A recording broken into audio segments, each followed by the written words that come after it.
Sa araw ng paghatol, hindi ang mahina ang pinakamahirap na Kristiyano, kundi ang niloloko ang sarili niya. Hindi ang nadapa, kundi ang nagkunwaring hindi siya nadapa. Hindi ang nagkulang, kundi ang umurong bago pa magsisi. Marami ang takot sa impyerno, pero mas kakaunti ang takot sa katotohanan. At ang mas nakakatakot sa lahat ay hindi ang pagkakasala, kundi ang paniniwalang wala kang ginawang mali. Dahil kay Lord, hindi mo kayang ipakita ang larawan mo sa Instagram. Ipapakita niya ang larawan ng konsensya mo. At sa harap niya, hindi tatanggapin ang performance. Ang tatanggapin ay ang totoo. Kung napunta ka rito, malamang hindi aksidente. Baka isa ka sa mga Kristiyanong may dalawang mundo, ang mundong ipinapakita sa tao at ang mundong hindi mo kayang ipakita kay Lord. Sa isang mundo, Kristiyano kang matatag, banal, may ngiti, may Bible verse, may ministry. Sa kabila, may tahimik na hiya, may lihim na pagtakbo, may takot na ma-expose, at may konsensyang matagal mo nang pinapatulog. Hindi ka masama, hindi ka rin mabait. Pero ang mas totoo, hindi mo alam kung sino ka kapag wala nang nanonood. Doon nagsisimula ang tunay na confrontation. Ito ang 7 uri ng Kristiyanong niloloko ang sarili nila, pero hindi si Lord. Hindi para ihusga ka, hindi para i-compare mo ang sarili mo, at hindi para magpasikat sa pagiging better. Ito ay X-ray. And kung hindi ka sanay sa liwanag, masakit talaga sa mata. Pero walang gumagaling sa dilim. Ang unang uri ay ang Kristiyanong mas maingat sa imahe kaysa sa kaluluwa. Ito ang taong hindi nabubuhay sa katotohanan kundi sa audience. Kapag nasa simbahan, siya ang pinaka-active, pinaka-amen, pinaka-perfect. Pero pag-uwi, hindi niya maalala ang message. Ang puso niya ay hindi kay Lord, kundi sa reputasyon niya. Parang Fariseo, hindi sinasaktan ang katotohanan, pero sinasakal ang sarili sa performance. Sa social media, puro verses.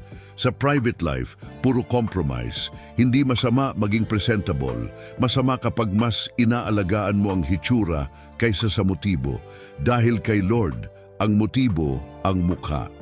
Ang pangalawang uri ay ang Kristiyanong may lihim na takot ma-expose.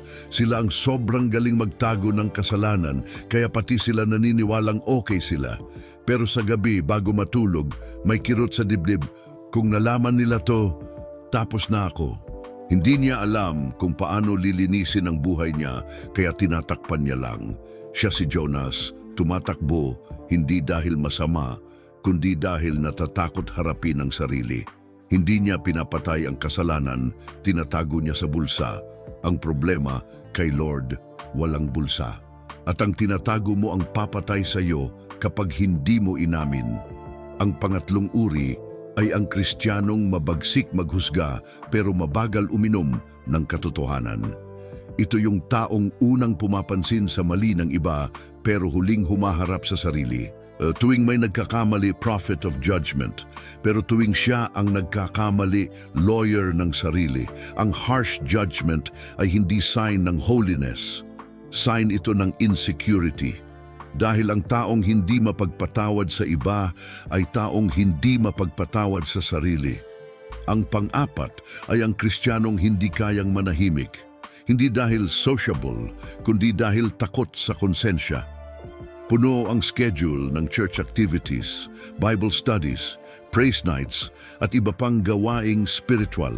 Pero hindi para lumapit kay Lord, kundi para takasan ang tanong na ayaw niyang sagutin, bakit wala akong kapayapaan? Sa katahimikan, nagsasalita si Lord. At sa katahimikan, hindi mo kayang magsinungaling. Ang panlima ay ang Kristiyanong nakikipag-Diyos bilang negosyo. Lord, kung gagawin ko to, sana gawin mo to. Pananampalatayang transaksyonal, nagbibigay para pagpalain, naglilingkod para gumaan ang buhay, at kapag hindi nangyari ang gusto niya, nagtatampo kay Lord. Hindi niya alam na hindi si Lord ang hindi tumupad. Siya ang mali ang kontrata. Ang Diyos ay hindi bangko at ang grace ay hindi utang. Ang pang-anim ay ang Kristiyanong matapang sa lahat maliban sa pag-amin. Laging matatag, laging okay, laging may sagot. Pero sa loob, may anxiety at depression na hindi masabi kahit kanino. Baka sabihin nilang mahina ako. Baka sabihin kulang ako sa faith. Pero hindi weakness ang pag-amin. Weakness ang pagtatago. Ang babae sa Bible na may issue sa dugo, hindi pinagaling dahil malakas siya kundi dahil umamin siya. At ang pampito, ang pinakadelikado, ang Kristiyanong marunong mag-justify ng sarili. Hindi niya tinatakpan ang kasalanan. Inaayos niya ang teolohiya para hindi natawaging kasalanan. Siya si Daniel na may bawal na relasyon, pero sinasabing, mahal naman kami ni Lord, tao lang. Hindi niya binabago ang buhay, binabago niya ang Bible. Ang Fariseo ay hindi masama dahil makasalanan siya. Masama siya dahil nangatwirang hindi siya kailangan magbago. Ngayon, nakikita mo na hindi mo kailangang gumawa ng malaking kasalanan para magkaroon ng dalawang mundo. Sapat na ang takot, sapat na ang hiya, sapat na ang performance, sapat na ang self-justification. At kay Lord, hindi siya tinitingin sa performance, tinitingin siya sa loob. Dahil doon nakikita ang totoo, ang malupit na katotohanan, hindi kayang dayain ang Diyos. Walang verse na pwedeng baluktutin para itama ang mali. Walang performance na papalit sa repentance. Walang galing na papalit sa brokenness. Ang Bible ay hindi motivational book, kundi forensic light. Hindi pang-inspire sa mukha mo, para sa konsensya mo. Basahin si David, hari, warrior, psalmist, at man after God's own heart. Nagkasala ng adultery at murder. Sa batas ng Israel, dapat na siyang patayin. Pero bakit hindi natapos ang kwento niya? Dahil nang kausapin siya ni Nathan, hindi niya sinabi, may reason ako. Hindi niya sinabing, tao lang. Hindi niya binago ang theology. Ang ginawa niya, umamin. At sa pag-amin, doon siya naging totoo. At sa totoong iyon, doon siya naging malaya. Kaya tanungin kita ngayon, hindi kung ano ang ginagawa mo sa simbahan, kundi kung ano ang ginagawa mo kapag wala nang nakatingin.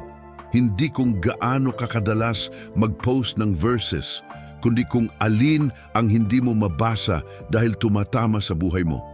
Hindi kung ano ang sinasabi mo sa Bible study, kundi kung ano ang hindi mo masabi kay Lord. Doon umiiral ang dalawang mundo, ang persona at ang konsensya. At balang araw isa doon ang mananalo, at ang isa mawawala. Marami ang takot sa impyerno, pero mas kakaunti ang takot sa panlilinlang sa sarili. Mas marami ang takot sa kasalanan. Kakaunti ang takot sa walang repentance, at mas marami ang takot mapahiya sa tao kaysa mapahiya kay Lord. Pero sa araw ng paghatol, hindi mo ihaharap sa mga taong pinahanga mo.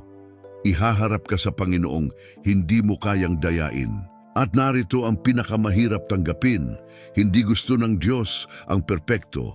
Gusto niya ang totoo. Si Pedro ay duwag. Si Tomas ay nagduda. Si Juan ay ambisyoso. Si Pablo ay mamamatay tao. Pero hindi sila natapos sa kasalanan. Natapos sila sa repentance. At ang pinaka-Kristiyanong bagay na pwede mong gawin ay hindi ang manalo, kundi ang aminin na hindi mo kaya ng mag-isa. Kung naramdaman mong parang ikaw ang tinutukoy, huwag kang mahiya. Dahil ang hiya ay hindi katapusan. Simula yan, ang pinakamapanganib na Kristiyano ay hindi yung nagkasala, kundi yung hindi umamin. Ang Diyos ay hindi naghahanap ng malinis na record. Naghahanap siya ng pusong handang aminin ang dumi. Ang repentance ay hindi para sa masama, para ito sa totoo. Tanungin kita ngayon, alin sa 7 uri ang pinakamalapit sa iyo? Hindi para ikomento, kundi para dalhin kay Lord. Dahil ang repentance ay hindi public announcement. Ito ay private surrender. Kung nakaramdam ka ng kirot, hindi yan condemnation, kundi invitation. Hindi invitation sa simbahan, kundi invitation sa katotohanan. Kung gusto mong ituloy ang journey na to, may 2 video bago ito na kailangan mong panoorin. Hindi dahil algorithm, kundi dahil hindi mo pwedeng tapusin ang autopsy sa gitna. Ang tunay na healing nagsisimula pagkatapos makita ang dapat putulin. Bago matapos ang lahat, isipin mo to, hindi ka tinatawag ni Lord para maging impressive. Tinatawag ka niya para maging totoo. Ang mundo ang nagturo sa iyo ng performance. Pero ang langit naghahanap ng honesty. At kapag nasabi mo kahit sa isip lang, Lord, ito ako, mas malapit ka sa kalayaan kaysa sa taong 10 taon nang nasa simbahan pero hindi pa nakaharap ang sarili. Hindi ko alam kung saan ka galing, kung anong kasalanan ang tinatago mo, kung anong takot ang hindi mo masabi, o kung ilang taon mo nang hinahayaan mabuhay ang 2 mundong iyon sa iisang katawan. Pero alam ko to, hindi forever yan. Ang hiwa ng konsensya na hindi mo nilalapitan ngayon, lalapitan mo rin. Ang tanong lang, dito mo ba haharapin kung saan may repentance o doon kung saan may reckoning? Kung naramdaman mong hindi aksidente na napunta ka rito, baka hindi nga. Hindi ko hinihikayat. Iniimbitahan lang kita maging totoo.